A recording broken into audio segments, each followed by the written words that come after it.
আপনার মোবাইলের play store থেকে আপনি অনেক অ্যাপস আপডেট করেছেন, কিন্তু একবারও কি চিন্তা করে দেখেছেন যে আপনার মোবাইলের যে প্লে স্টোর অ্যাপসটি রয়েছে সেই অ্যাপসটি আপনি কখনো আপডেট করেছেন কি না? তো কীভাবে আপনার মোবাইলের সেই প্লে স্টোর অ্যাপসটি আপডেট করবেন সেই প্রসেসটি আমি দেখিয়ে দেবো। তো সেজন্য অবশ্যই আপনি দৃষ্টি রাখুন আপনার মোবাইলের স্ক্রিনের উপরে। সেই জন্য আপনি সরাসরি চলে যাবেন আপনার মোবাইলের যে প্লে স্টোর রয়েছে সেই প্লে স্টোর অ্যাপসটি ওপেন করে নেবেন।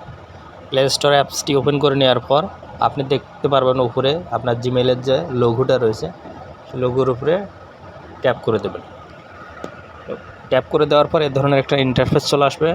আপনি এখানে নিচে দেখতে পারবেন সেটিংস যে অপশনটি রয়েছে সেই অপশনটি আপনি অন করে নেবেন।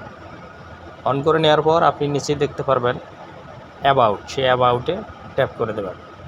অ্যাবাউটে ট্যাপ করে দেওয়ার পর আপনি একটি স্ক্রল ডাউন করে নিচে দেখতে পারবেন প্লে স্টোর ভার্সন।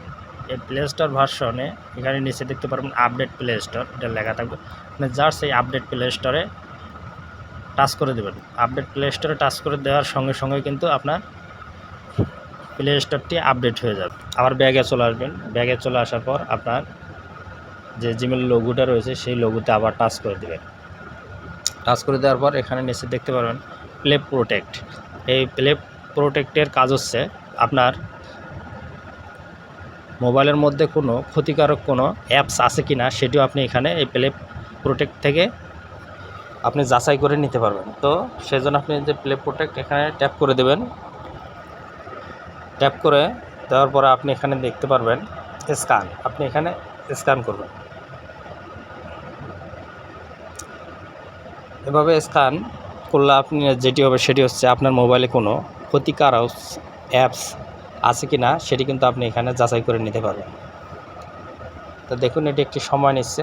দেখুন নো হার্মফুল অ্যাপস ফাউন্ড, আমার মোবাইলে কোনো ক্ষতিকারক অ্যাপস নেই যেটি আমার মোবাইলের ক্ষতি করবে। তো জাস্ট আপনি এভাবে এখান থেকে আপনার প্লে স্টোরটি আপডেট করে নিতে পারবেন। আশা করি বুঝতে পেরেছেন। ভালো থাকবেন। আল্লাহ হাফেজ।